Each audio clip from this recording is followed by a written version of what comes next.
Miongoni mwa taarifa kubwa zaidi za burudani ni namna ambavyo Simba Sport Club inaendelea kuonekana kubomolewa hivi, na utakumbuka zaidi leo tarehe 2 Agosti 2026 mzozo wa Simba Sport Club unaomhusu mwenyekiti Murtaza Mangungu.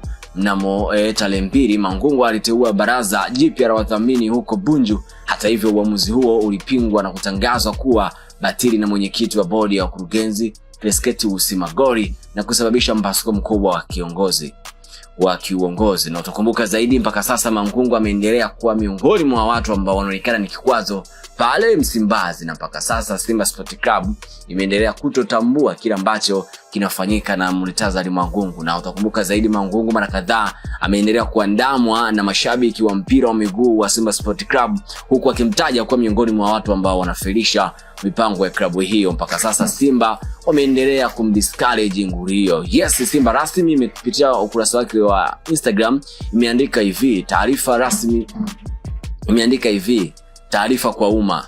Tunapenda kuwataarifu wanachama wote wa Simba kuwa hicho kilichofanyika Bunju siku ya leo sio kikao rasmi cha mkutano maalum wa Simba. Hivyo maamuzi yote yaliyozungumzwa huko ni batili na kinyume cha katiba ya Simba. Kwa mujibu wa katiba ya Simba ya mwaka 2018 iliyofanywa marekebisho 2026 ibara ya 23, mkutano mkuu maalum utaandaliwa na mwenyekiti wa klabu kwa kushirikiana na bodi ya wakurugenzi. Hivyo kesho tarehe 3 mwezi wa 8 2026 kutakuwa na kikao cha bodi kujadili ajenda ya mkutano mkuu maalum wa wanachama.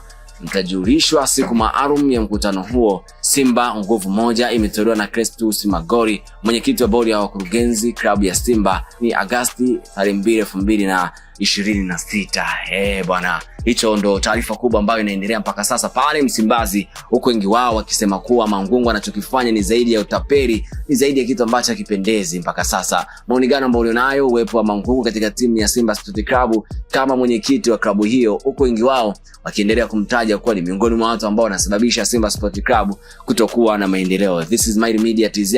Hakikisha kuwa una comment, unashina subscribe, wenzeni utazidi kuwa mtu wa kwanza kupata taarifa zetu kutoka ndani na nje mipaka ya Tanzania. Bye bye.